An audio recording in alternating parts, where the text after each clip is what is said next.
Bom dia a todos e a todas. Apesar do frio, estamos aqui reunidos mais uma vez para mais uma aula de Filosofia 1, no curso integrado em Agropecuária do IFRS Campos Rolante. Então, queria inicialmente saudar aqueles que estão aqui e, dessa forma, já também nomeio aí os que estão presentes no encontro nesse momento, né, assistindo a aula nesse momento. Eu vou fazer, então, essa chamada, vamos dizer assim, pelo nome das pessoas que estão aqui. Eu, assim, saúdo também, desejo um bom dia, uma boa semana aí para todos aqueles que estão aqui. Bom dia, Agnes, Alessandra, Aline, Amanda, Cássia, o Eduardo, a Érica, Fabrício, o Gustavo, o João Vitor, a Júlia, o Cauê, a Luísa, o Marcos, o Matheus, a Rafaela e a Sara. Então, bom dia a todos, obrigado por estarem aqui acompanhando a aula nesse momento. E vamos iniciar, então, mais uma atividade, né, do componente curricular de Filosofia 1. Vocês já têm 2 atividades avaliativas que já estão postadas lá.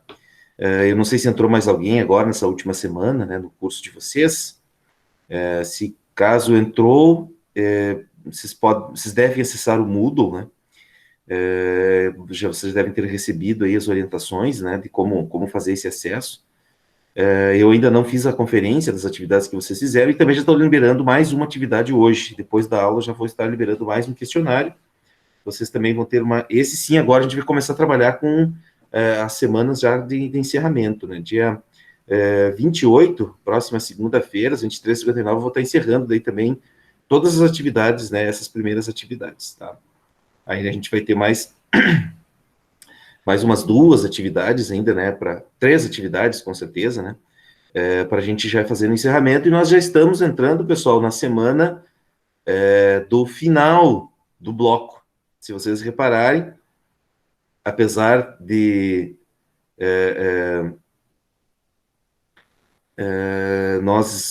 alguns estarem recém 1 ou 2 semanas aqui, nós já estamos indo para o final desse primeiro bloco. Então, vocês têm que estar atentos a isso. Eu vi que alguém colocou alguma coisa aqui no chat. A Cássia. Sônia, eu não sei se é só para mim, mas a atividade 1 não liberou. Não liberou para responder ela, ou tu não está conseguindo visualizar ela, Cássia? Deixa eu ver aqui como é que está a situação. Ô, senhor, tá como se já tivesse, acabado o tempo. Ah, tá. Desde a semana passada eu tô tentando entrar, mas não consigo. Tá, não, então fica tranquilo aí que eu vou... Deixa eu editar ela aqui, e aí a gente já... eu permito também, então, mais essa semana, até dia 28, para o encerramento dela. Eu acho que eu tinha deixado mais uma semana, daí passou essa semana, e deve ter encerrado. Mas eu já libero agora aqui, Cássia, bem tranquilo. Tá, obrigado, senhor. Deixa eu ver aqui, na duração.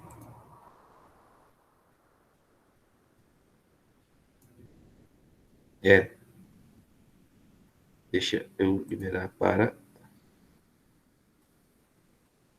28. Isso, está liberado já para dia 28. É a primeira atividade, tá?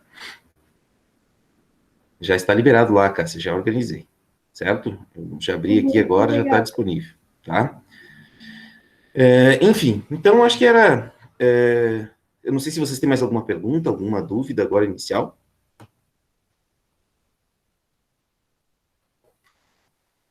Dessa natureza com relação às atividades do Moodle. Quem não está conseguindo, que não assistiu alguma aula, está conseguindo visualizar elas, pessoal?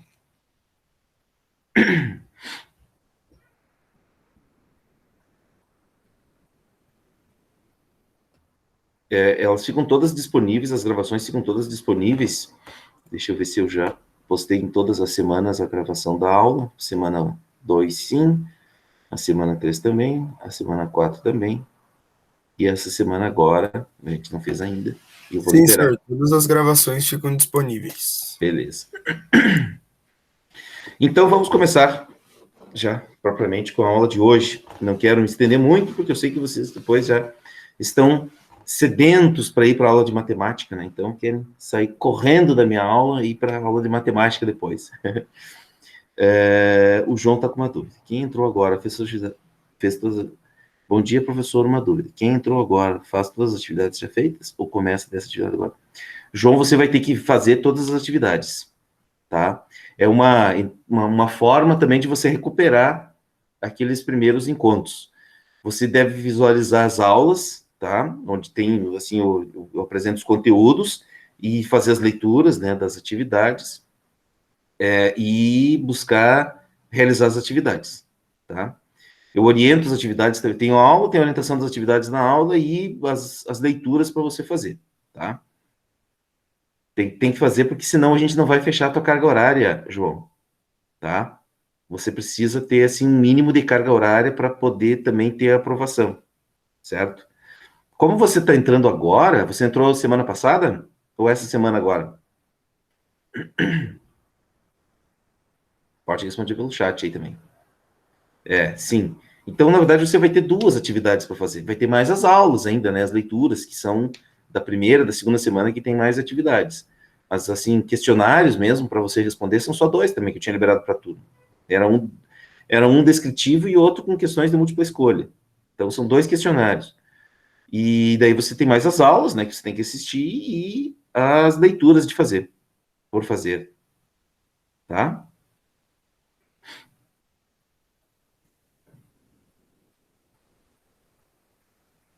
Alguma outra pergunta, pessoal, desse tipo? Qualquer coisa, vocês podem também entrar em contato comigo por e-mail, né, para casos mais pontuais. Então, vamos lá. Deixa eu projetar minha tela aqui.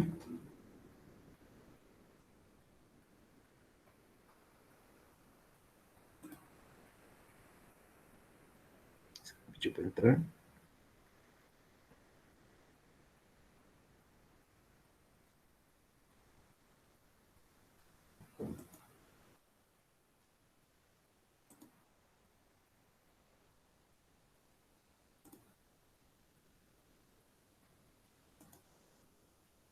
Muito bem. Vocês estão conseguindo visualizar minha tela aqui agora, pessoal? Sim. Sim. Ótimo. Então, a gente vai dar um passo a mais hoje na aula. A gente discutiu bastante nesses primeiros encontros, né, o papel da mitologia, como que os primeiros construtores, vamos dizer assim, da nossa história, da nossa origem, da nossa civilização ocidental, qual era o papel que eles deram para a mitologia e como ela ocupou durante muito tempo o status de, não vou dizer ciência, mas talvez forma de conhecimento mais utilizado por esses homens, né, como forma de responderem as perguntas das quais eles não tinham as respostas. Tá? Essa é a ideia inicial do porquê que a gente está estudando a mitologia, porque que a gente viu alguns aspectos, né, da mitologia, e a gente está aqui agora, nas últimas 2 aulas, e na aula de hoje a gente vai fazer isso, a gente tentar, então, diferenciar qual que é a ação, qual que é o tipo de resposta dada pelos primeiros filósofos. E esse primeiro grupo de filósofos eram chamados de filósofos pré-socráticos. Vocês vão entender na próxima aula, quero falar daí, talvez eu comece ainda um pouco na aula de hoje, a gente vai estudar o pensamento de Sócrates, que o Sócrates significa para a história da filosofia o que significa Jesus Cristo para a história da cultura ocidental. No sentido de que existe um tempo antes de Sócrates para a filosofia e um tempo depois de Sócrates.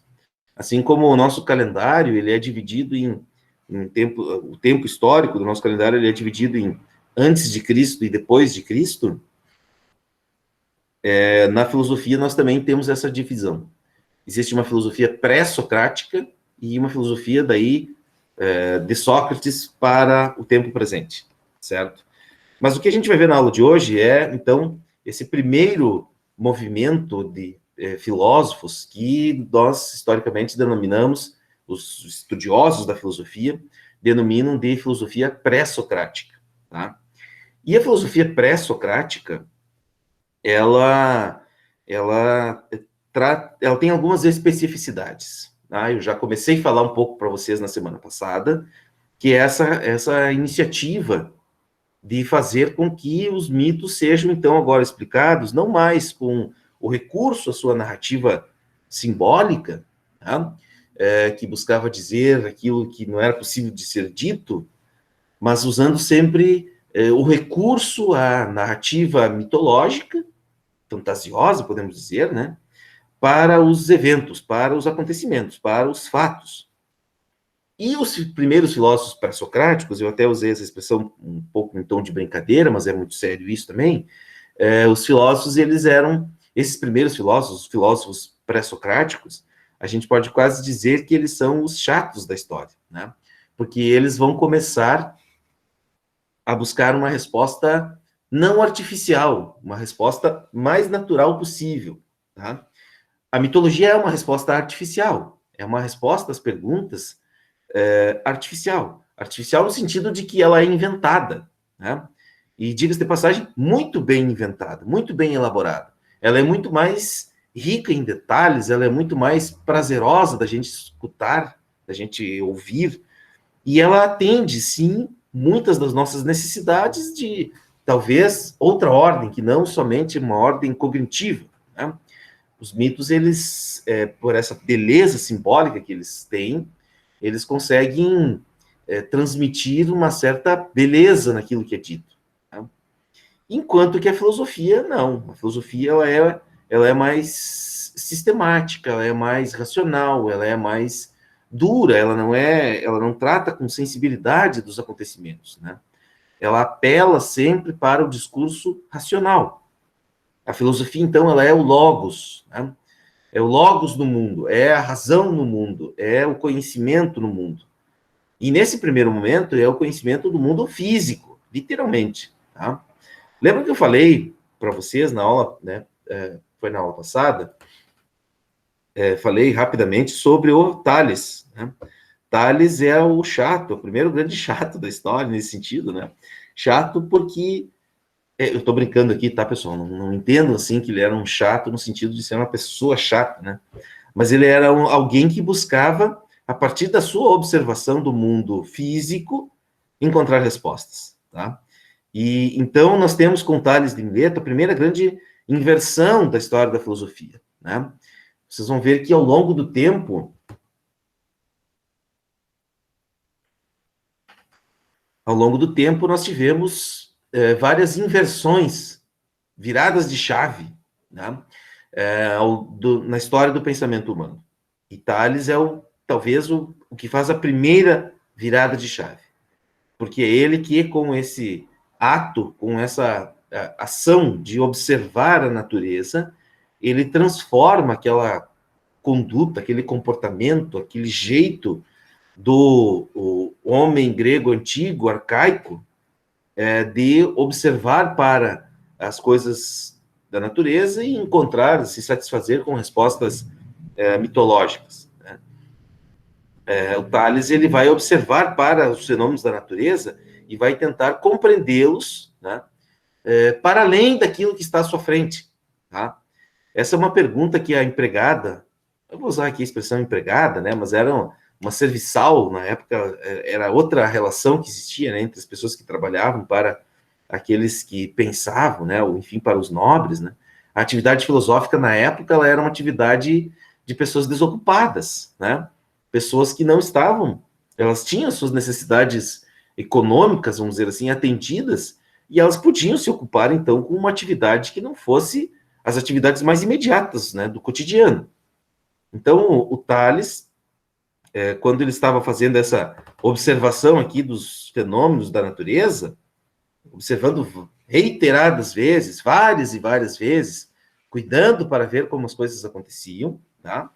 Ele caiu num buraco que tinha na frente lá, né, da casa dele, ele observando as estrelas à noite, com muita atenção, caminhando para ver se conseguia identificar alguma coisa de diferente, ele caiu.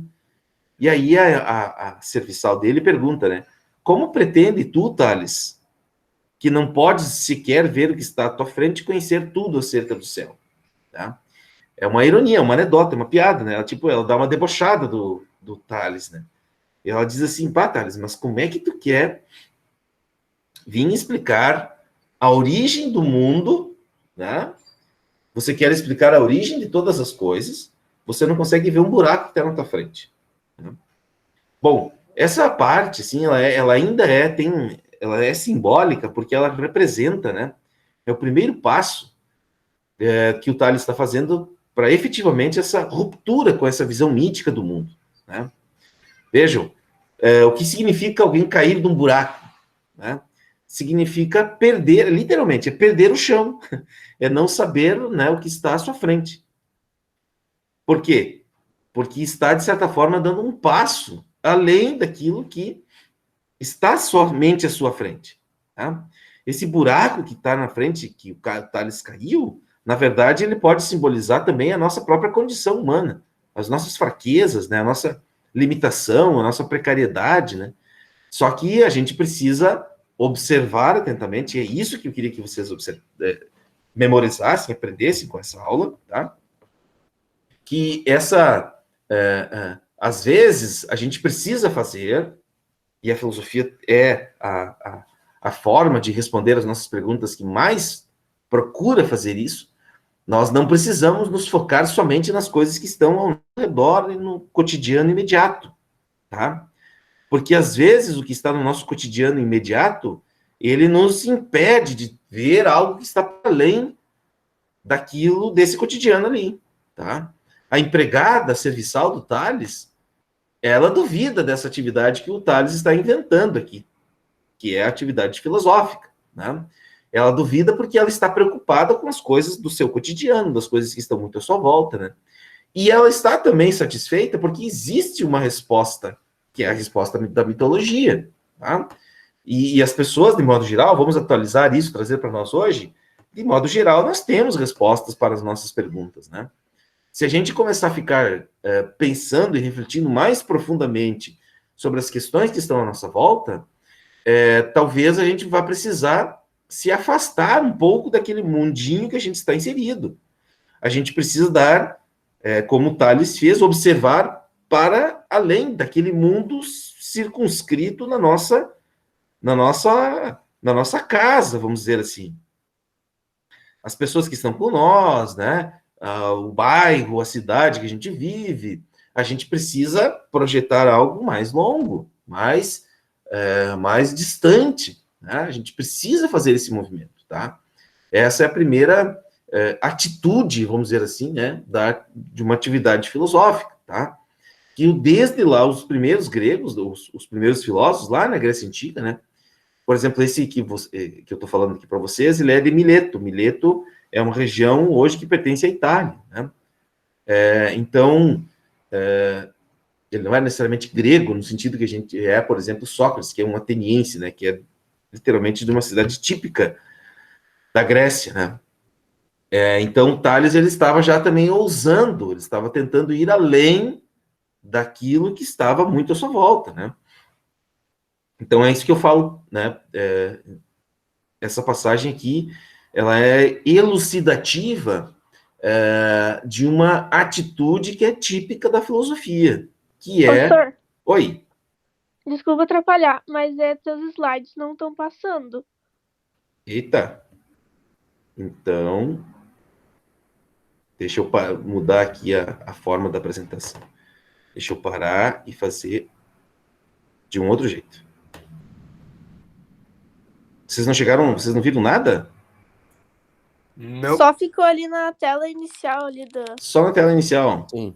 Tá, então deixa eu fazer diferente aqui.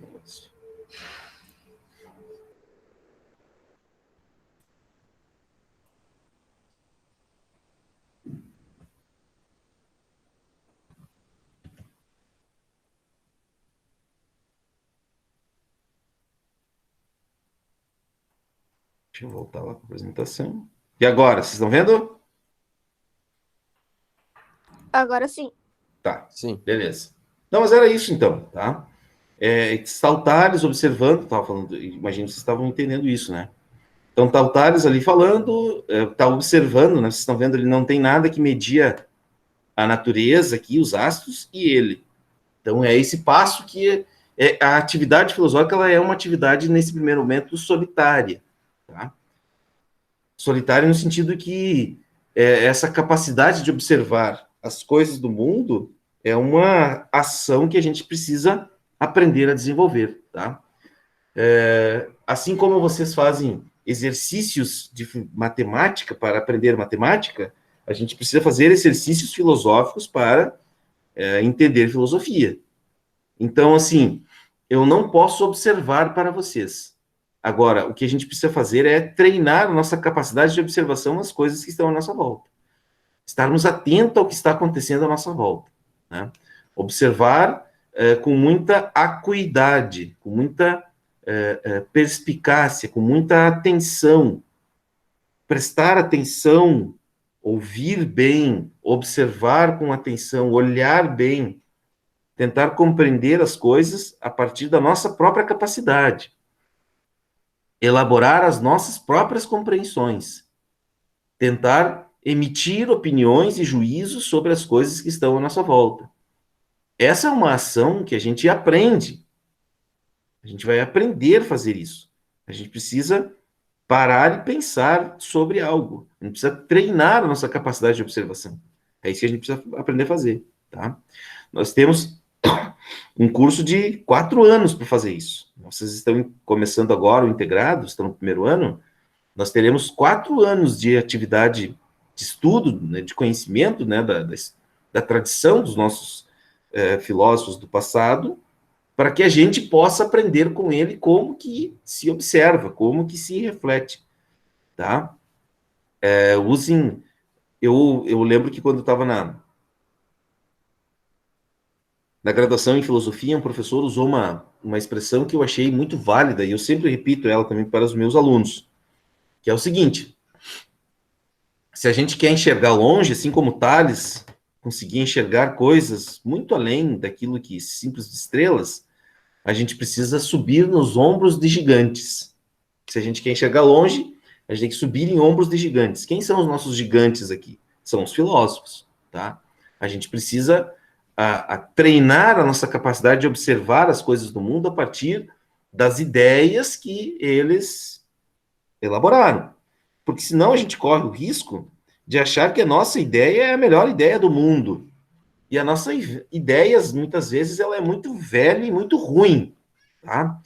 Muito ruim, já tem muita outra ideia muito melhor. Então, a gente precisa minimamente conhecer um pouco da tradição, da história da filosofia, do que os filósofos disseram ao longo do tempo, né?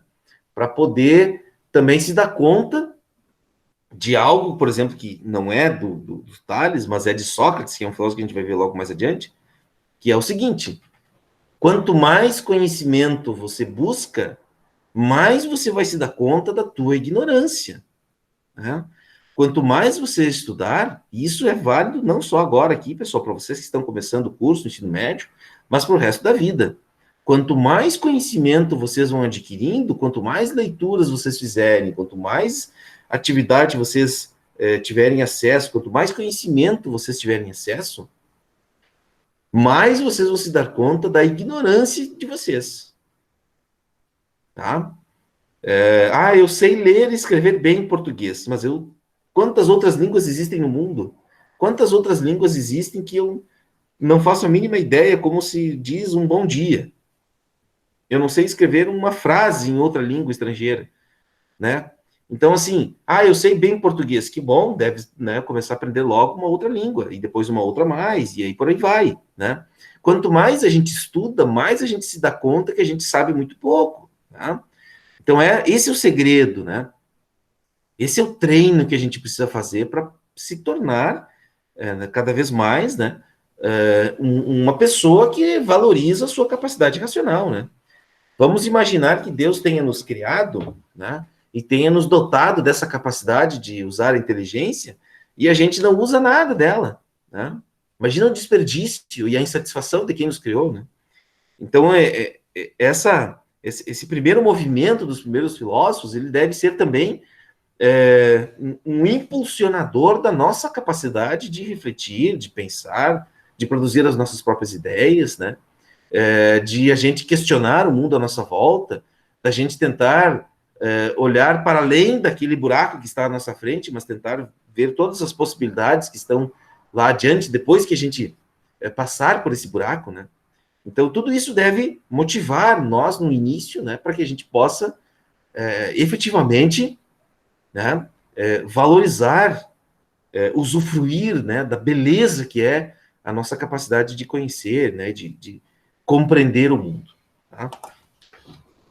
Bom, dando um passo a mais, então, né, é isso que tem tudo a ver com o início da filosofia, né? Essa capacidade da gente observar e ver as coisas que estão aí fora, né? É isso que marca o início da filosofia, tá? Esses primeiros filósofos, eles duvidavam das histórias, das respostas dadas pela mitologia, né? Eles começaram a questionar isso, né? E nós, né? O que nós faríamos hoje de questionamento, né? Que tipo de questionamento nós deveríamos fazer hoje, né?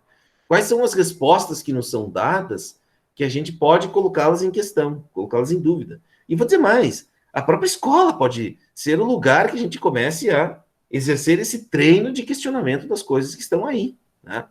Talvez eu diria que a escola seria o lugar privilegiado da gente fazer isso, né? Na escola a gente deve aprender a aprender a observar o mundo, né, e questioná-lo, né, colocá-lo em questão, né? Muito bem. Então, esses primeiros filósofos, né, chamados de pré-socráticos, eles compreendiam qual que era a grande pergunta filosófica deles. Eles estavam à busca, eu vou usar o termo correto, o termo grego, eles estavam em busca da arqué. O que seria a arqué? Arqué é o primeiro elemento presente no mundo. É o começo de tudo. Qual seria a primeira substância, a primeira matéria, a primeira coisa, literalmente, que existiu no mundo, né? Porque o que é a mitologia, né? A gente não entrou nesses detalhes, né? Por exemplo, da teogonia. A teogonia é uma obra do Hesíodo, do porte, né? Talvez, se não mais até, né? Da Ilíada e da Odisseia de Homero. A teogonia, ela é a genealogia dos deuses, né? Como que surgiu tudo? Como que surgiu o mundo? Como que surgiu a Terra, o planeta Terra? Da onde que veio o Sol? Da onde que veio as estrelas? Da onde que veio... O que são essas coisas? A teogonia é a explicação para isso. É uma história, assim, recheada de detalhes, de deuses, né? O primeiro deus, e daí o primeiro dia, e... É como se fosse, tentando fazer um paralelo aqui, pessoal, tá? Como a descrição da origem do universo no Gênesis, tá? A teogonia faz isso. O primeiro dia Deus criou a Terra e o Sol, enfim, eu não lembro agora a sequência lá do Gênesis, né? Mas vocês depois podem procurar isso também, né? Mas a teogonia está para a filosofia grega, assim como o Gênesis está para a doutrina do Antigo Testamento, né? Para os cristãos, para a tradição judaico-cristã. Tá? Mas os pré-socráticos duvidavam disso. Eles não acreditavam nessa história, né? De que pelas relações dos deuses que surgiu todas as coisas, né? Então, é a relação do Deus tal com outro Deus que dá origem ao dia, né? É a relação, é a revolta de um Deus que surge dessa revolta, né? Surge o mar, né? Os pré-socráticos não acreditavam nisso. Eles estavam realmente especulando, procurando respostas atrás do primeiro princípio físico do mundo. Tá? Eles deram um nome a isso de arqué, essa busca por o primeiro elemento físico do mundo. E para eles, basicamente, o mundo se originou desses 4 elementos que vocês estão vendo aí. Da terra, da água, do ar ou do fogo. Ou talvez, para alguns, de mais de um desses 2 elementos. Da água e do ar. Da terra e do fogo. Né? Ou dos opostos, né? O fogo e a água. Enfim, os pré-socráticos, eles buscavam respostas e desenvolveram respostas filosóficas, não mais apoiadas em narrativas mitológicas, tá? Mas a partir de raciocínios dedutivos, pessoal. Olha que, assim, ó, vocês têm que tentar imaginar que na época não existia Google, não existia ciência, não existia NASA, não existia instrumentos, não existia nada, nada, pessoal. Era só mente, só cérebro. Só isso que existia. Imagine assim, imagine cidades muito antigas, modos de vida muito rudimentares, tá? As pessoas mais bem de vida, elas conseguiam ter as suas casas, eram casas de pedras. As grandes cidades, elas, assim, grandes cidades que eram consideradas metrópoles hoje, era como se fosse hoje, sei lá, a grande São Paulo ou Nova York, né? 20 milhões de pessoas num lugar só. Isso é hoje. Na época, uma grande cidade, por exemplo, como Atenas, ou talvez Mileto, né? As colônias da Jônia, né? Que surgiram esses primeiros filósofos, eram cidades mais ou menos do tamanho de Rolante, tá? Em que os lugares mais fantásticos desses lugares, dessas cidades, eram as suas praças, tá? Os seus mercados. Geralmente eram cidades que tinham portos, né? Portos eram regiões portuárias, onde existia comércio, contato com culturas diferentes, né? Mas eram cidades pequenas, tá?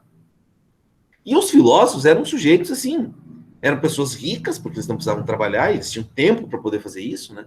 Mas qual que eram os instrumentos que eles dispunham? Nada, absolutamente nada, pessoal. Era só os cinco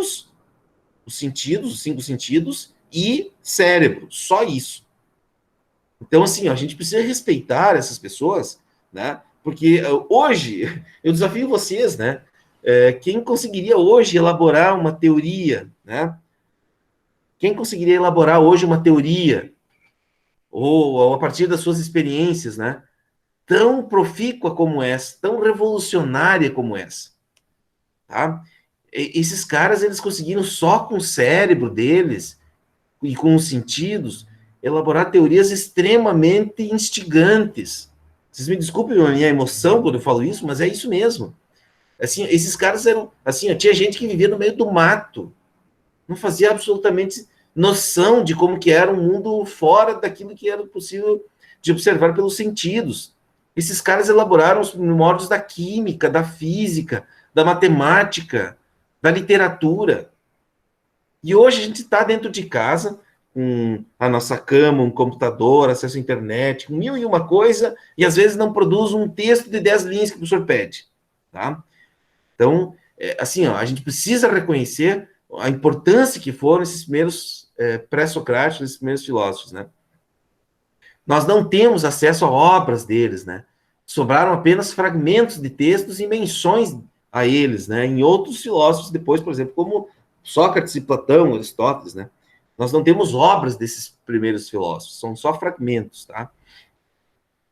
E o grande tema da filosofia pré-socrática era a natureza, né? Era olhar a natureza, era olhar para o mato, em última instância, pessoal. Era olhar para o mato, olhar para o sol, olhar para as estrelas, olhar para as nuvens. Era isso que eles faziam, tá? Eles procuravam respostas usando somente a sua capacidade racional, os seus sentidos, né? Para compreender as coisas da natureza. Eu desafio vocês hoje, né? Eu desafio nós hoje, eu me coloco nesse bolo também, tá? Sair por aí observando as coisas do mundo e formular teorias, né? Quem faz isso hoje? Ninguém, o pessoal fica no WhatsApp, no Instagram, achando que está fazendo muita coisa, está produzindo conteúdo, né? Ah, por favor, né? Não vem com essa conversinha para cima de mim.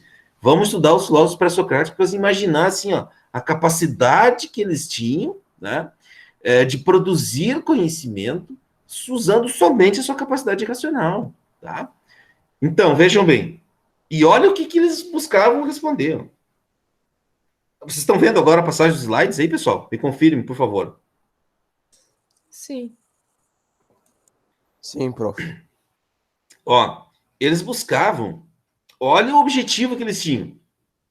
Ah, não era assim. Ah, o meu objetivo é fazer uma receita de bolo, né? O que eles buscavam fazer era só com a capacidade dos sentidos deles, né? Pela capacidade racional deles e pelos sentidos. encontraram um princípio que fundamenta a totalidade. Não era um fragmentozinho qualquer. Não era assim, eu quero descobrir uma técnica para não chover dentro da minha casa. Não, não era isso que eles estavam se preocupando. Eles estavam tentando descobrir o primeiro princípio que fundamenta todo o resto das outras coisas. Só isso eles queriam, né? Só descobrir o princípio que fundamenta a totalidade. Que a partir daquilo ali, tudo o resto surge. Estão entendendo, pessoal? Olha o desafio que esses pré-socráticos se propunham a responder. É tentar compreender a natureza na sua totalidade. Tentar compreender o mundo todo. Só isso eles queriam, né? Eles queriam só descobrir qual que era o primeiro princípio de todas as outras, que a partir daquele, todas as outras coisas derivam. E não pode ser Deus. Não posso chegar lá no momento e dizer, não, foi Deus que criou tudo. Não, isso quem faz é ou a religião, ou a mitologia. Não, não pode ser isso. Nós estamos cansados disso. Mas essas histórias têm mais de 10 mil anos, a gente acabou a paciência. A gente quer encontrar uma resposta que eu possa compreender empiricamente, por meio dos meus sentidos. Deve ter alguma coisa que, a partir daquilo ali, todo o resto se originou. Tá? Então, é essa a proposta, esse é o problema filosófico dos pré-socráticos. Acabou essa história de mitologia, acabou essa história de deuses criando tudo. A gente precisa compreender qual que é o primeiro elemento físico material do mundo. Tá? Essa é a pergunta que eles se propunham. Basicamente, esses filósofos pré-socráticos, eles se dividiam em alguns grupos. Tá? As interpretações deles acerca da natureza, eles se dividiam em alguns... As opiniões divergiam. Basicamente, 3 grupos se formaram. Tá? Os chamados monistas, que acreditavam que as coisas, todas elas derivavam de um princípio. Né? Por isso, monistas, mono, de somente uma coisa podia originar tudo. Tá? Por exemplo, o Heráclito, que a gente logo mais vai ver um pouquinho dele, o Heráclito acreditava que as coisas estão sempre em transformação. E que por isso, talvez um dos primeiros, a coisa material, física no mundo que mais poderia se assimilar com a origem das coisas era o elemento físico era o fogo. Vocês imaginem que o mundo é como se fosse um grande fogo, né? O fogo precisa de algo para alimentar, né, para produzir fogo, né? Alguma substância que queima, mas que vai se transformar em uma outra.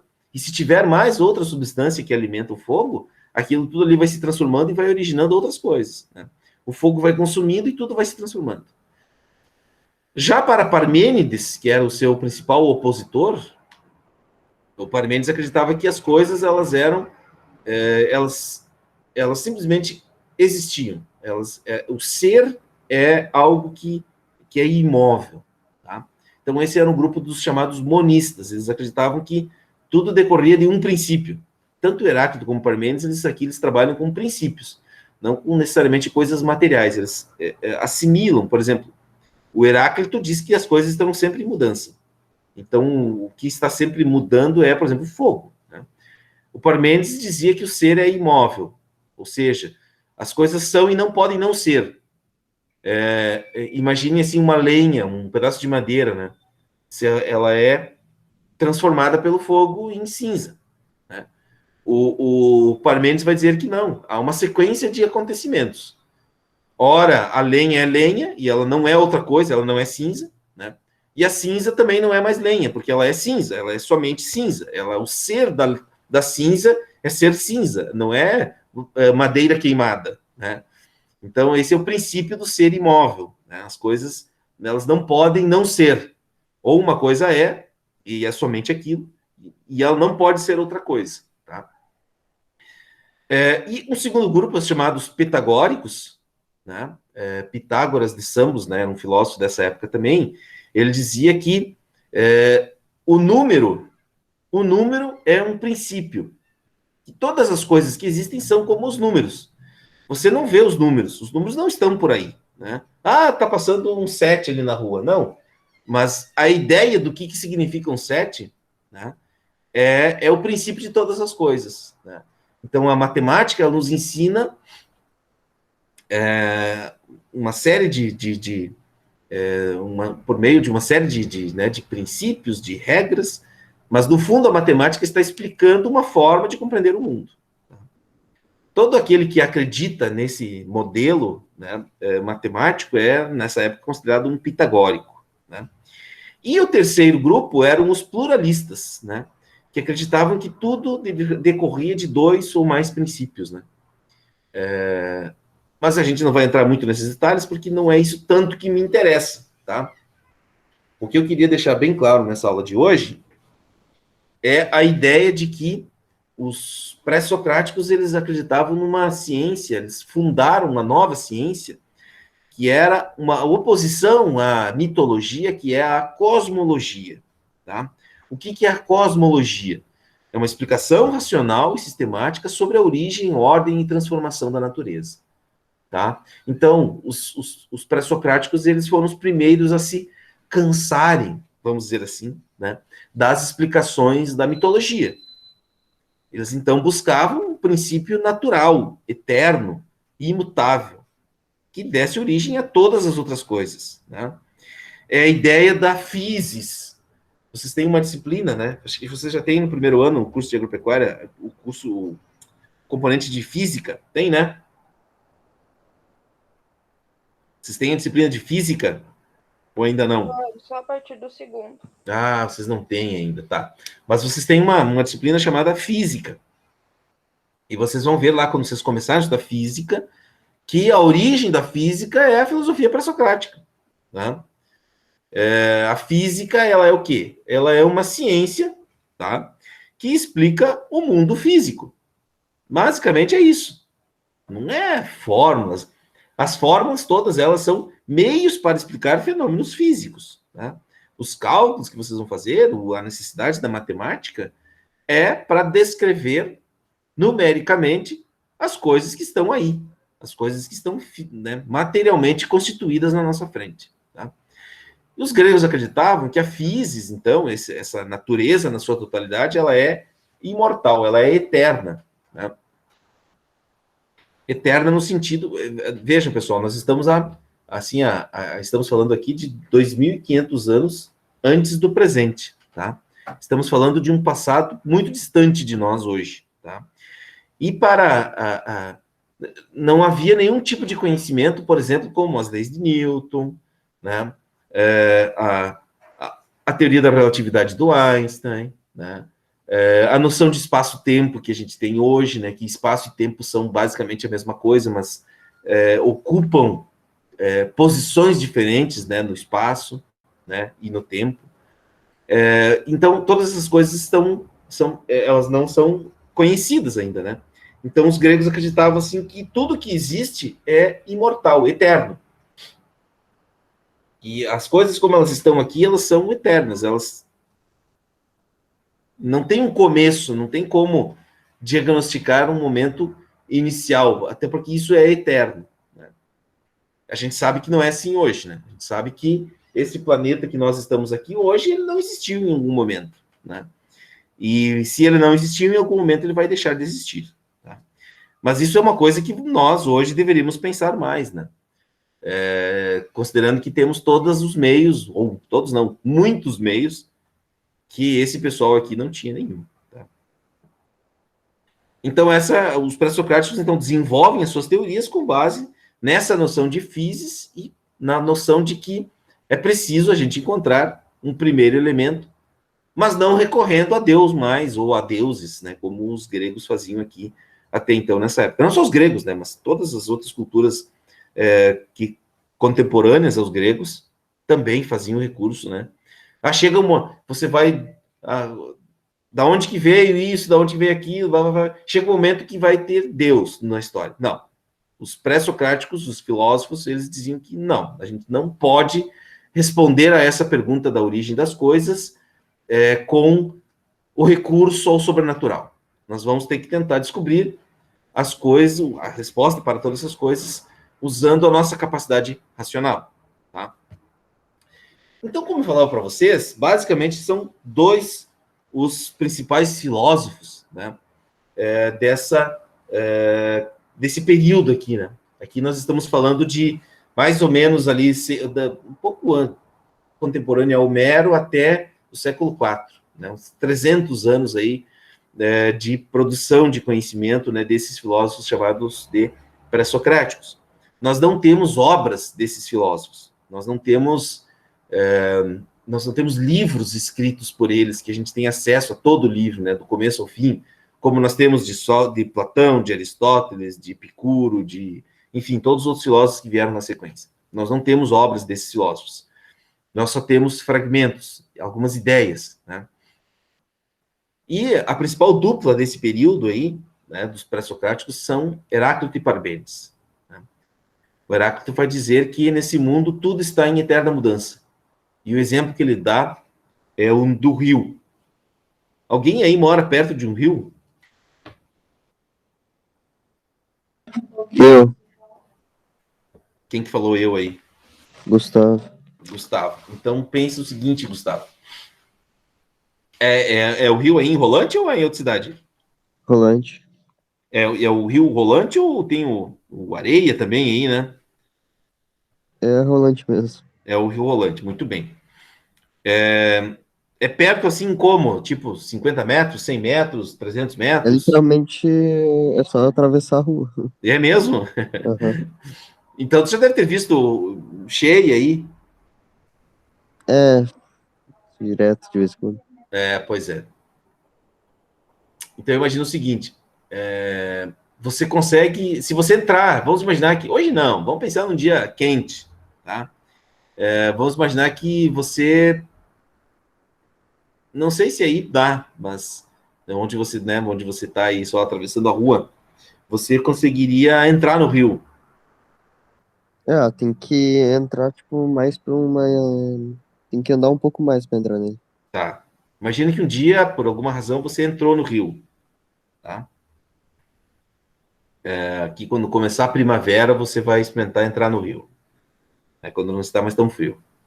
E se você entrar num outro dia, você vai ter entrado no mesmo rio, Gustavo? Meio que sim, só clima diferente, dá pra se dizer.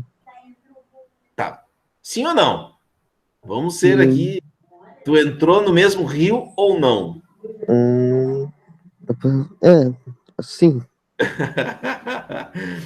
Heráclito diria que não. Não dá para entrar duas vezes no mesmo rio. Porque Mas é o Heráclito, tá, Gustavo, né? O Heráclito vai dizer assim que não. Que a gente nunca consegue entrar duas vezes no mesmo rio. A água é diferente, a temperatura da água vai estar diferente, o leito pode estar diferente, as coisas estão em eterna mudança. O Heráclito vai dizer que tudo está em permanente transformação. Essa é E aí a gente vai ter uma corrente filosófica que vai... Essa corrente ela vai assumir diversas formas ao longo do tempo, mas ela vai... vira e mexe, as pessoas vão... A essência dela vai ser... A essência não. Heráclito não aceitaria a ideia de uma essência, né? Mas os princípios dela serão basicamente os mesmos, né? Que as coisas estão sempre em transformação, né? Já Parmênides, não. Parmênides, que era um seu contemporâneo, né? E provavelmente estabeleceram algum tipo de contato, Parmênides dirá que não é assim. Que as coisas são e não podem não ser, tá? Se o rio rolante, na frente da casa do Gustavo, é rio rolante, ele é sempre rio rolante. E não pode ser hoje e amanhã não ser mais. Amanhã ele será aquilo que potencialmente ele é hoje. Mas já está ali nele. Assim como nós. Se vocês olharem uma foto de vocês quando vocês eram crianças, lá com 2 aninhos, meus filhos adoram fazer isso, né? Principalmente minha filha, que tem 9 já. Olhar uma foto dela quando ela era bebê. Ela é a mesma pessoa daquela época hoje? Será? O que vocês acham? Será que ela é a mesma pessoa ou não? De certa forma, sim, mas não. Pois é. Isso é um problema. Isso é um. Para Parmênides, ela. Lá, quando ela tinha. A foto que eu acho linda dela, quando ela tinha 2 mesinhos, né? E de fato é uma foto muito bonita. Não é porque é minha filha, mas a foto ficou muito bonita mesmo, quando ela tinha 2 meses. Ali, ela é tudo aquilo que ela vai ser ao longo de toda a sua vida. Para Parmênides. Parmênides vai dizer assim: não, ela é um ser lá naquele dia que ela tirou a foto, naquele instante, ela era um ser. Ela via todo um potencial nela que não estava sendo atualizado. Naquela época, naquele dia, ela era um ser, mas ela já continha em vir a ser, em potencialidade, aquilo que ela é hoje. Assim como aquilo que ela é hoje, ela é o mesmo ser, mas ela ainda contém possibilidades todas, mas que amanhã ela vai ser a mesma Maria Luísa, minha filha, né? Só que ela vai ser o ser de amanhã sendo aquilo que ela é, potencialmente aquilo que ela é, tá? Mas enfim, nós não vamos entrar nos meandros aqui, eu só quero trazer para vocês como que esses filósofos também já divergiam com relação ao princípio de tudo, tá? Essa talvez é a principal classificação, né, dos pré-socráticos. Aí tem uma série de outras divergências entre eles, né? Anaxímenes, Anaximandro, Anaxágoras, cada um vai dizer, ah, não, o primeiro princípio é o fogo. Não, o primeiro princípio é a água, tudo deriva da água. Não, mas o primeiro princípio é o ar, né? Todas as outras coisas derivam, né? Elas vão se transformando, né, de tal coisa. Ah, não, mas eu acho que são todos os elementos juntos, né, que pelas suas relações vão se transformando em todas as outras coisas. Mas o que precisa ficar claro na aula de hoje é que os pré-socráticos, eles acabaram com o recurso à mitologia como forma de resposta e procuraram respostas materiais, da natureza, físicas, para os acontecimentos do mundo. E elaboraram isso a partir da observação empírica do mundo, né, dos seus sentidos, mas também da sua capacidade racional, da sua capacidade de pensar, da sua capacidade de refletir, né, sobre os acontecimentos do mundo. Tá? Esses filósofos, eles também foram contemporâneos de um outro grupo, ou melhor, eles foram predecessores de um outro grupo de filósofos chamados de sofistas. Os sofistas, eles já são... Esse período dos pré-socráticos era um período em que a Grécia, como a gente conheceu posteriormente, ainda não era tão efervescente no sentido político, cultural, econômico, né? Mas era uma série de colônias, vários lugares com as suas particularidades.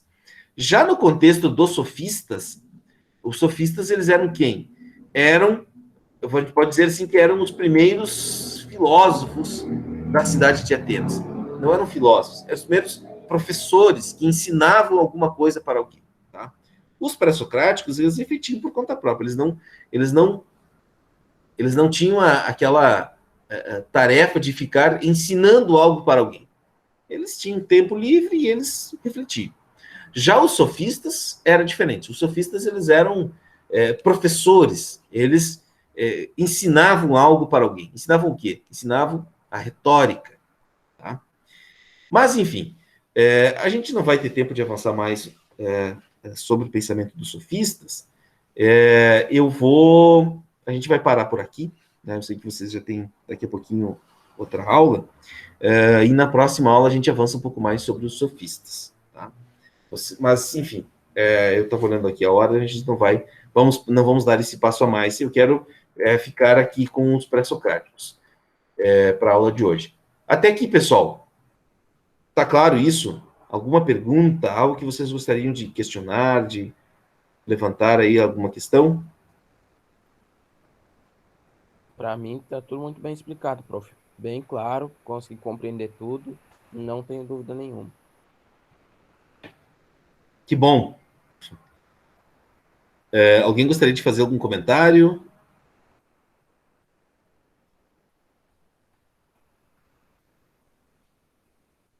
Deixa eu voltar lá para o chat.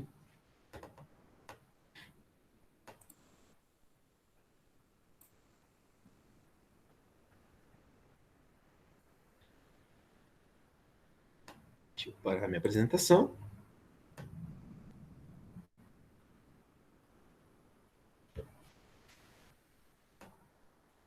Não mais, pessoal? É isso?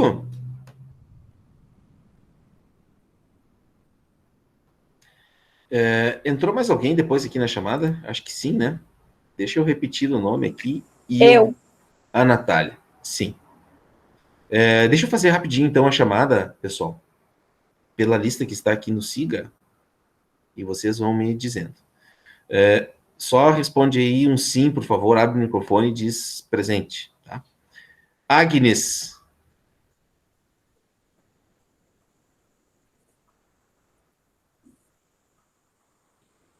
A Agnes está na chamada? Não, não está, professor. Pelo menos o usuário dela tá presente. É um velho problema, né? Alessandra? Oi, eu tô. Aline? Presente. Amanda? Presente. Brenda? Brenda? Cássia? Eu. Daniele? Daniele?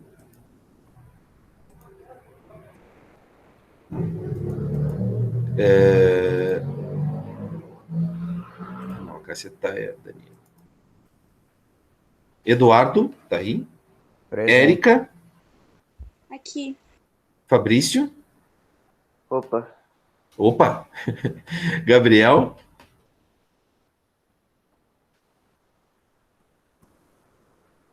Guilherme? Guilherme, eu vi que entrou antes. Guilherme? Gustavo? Qual dos dois? Gustavo Machado. Eu. Gustavo Alves. Eu. Jennifer? A Jennifer não, né? João Vitor. Presente. João Vitor Rodrigues.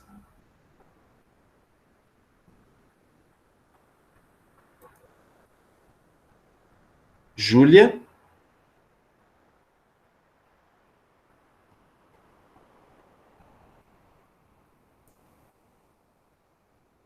Cauê. Presente. Larissa. Larissa. Lavínia. Presente. Leonardo. Leonardo. Luana.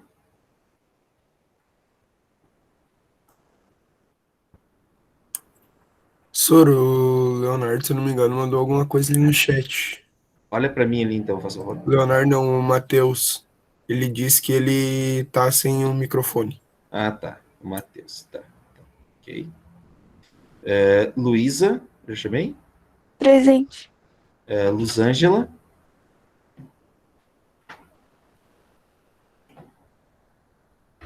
Maicon. Marcos. Eu. Marcos? Eu. Tá, beleza. O Matheus que tá sem o fone. Natália. Eu. Rafaele. Eu. Rossana.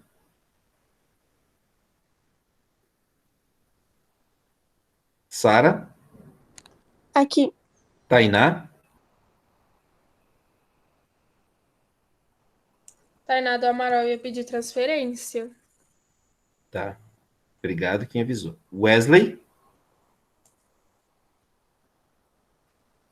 Wesley? Não? Ok. Pessoal, deixa eu encerrar aqui. E vou interromper a gravação. Assim que eu receber, disponibilizo lá para vocês.